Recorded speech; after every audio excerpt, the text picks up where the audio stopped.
Well, tonight, the courtroom fight over Sheriff Alfred Montgomery's future has reached its final stage.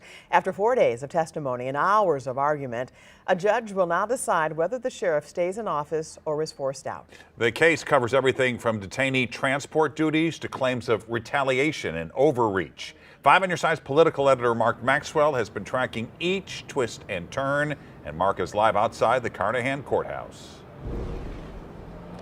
And what rare twists and turns they've been. This is a trial, Mike, unlike anything St. Louis has seen in decades. Not a criminal one, but a constitutional one. The state argued in several pleadings that Alfred Montgomery misused the power that voters gave him, and his attorneys argued that these accusations are inflated, politically charged, or simple workplace disputes dressed up as something more of a crisis. In closing arguments, prosecutors walked count by count through their case this morning. The confrontation with jail officer Tammy Ross, the disarming of former Deputy Darrell Wilson, dozens of missed medical transports to and from the jail, the use of government staff to shuttle the sheriff's own kids, and a budget plunging deep into the red. They said the evidence shows a pattern, not just a mere misunderstanding, and that Montgomery decided the law didn't apply to him.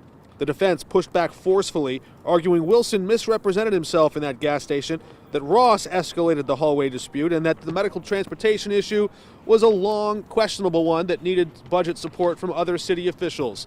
They said the sheriff was trying to fix a broken office, not break it further, and that removing him would overturn the will of 91,000 voters. But I'll tell you what I hear from a lot of black people in the community. They march him around like a runaway slave.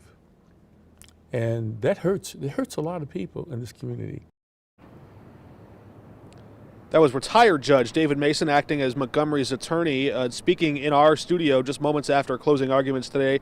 The judge overseeing this case says he'll review all the evidence carefully. He's giving both legal teams until December 11th to issue their final written pleadings, and he'll come to a conclusion at some time after that. When he does, the court will decide whether St. Louis keeps its elected sheriff or pins that badge on interim sheriff John Hayden permanently. Live downtown, Mark Maxwell, 5 on Your Side.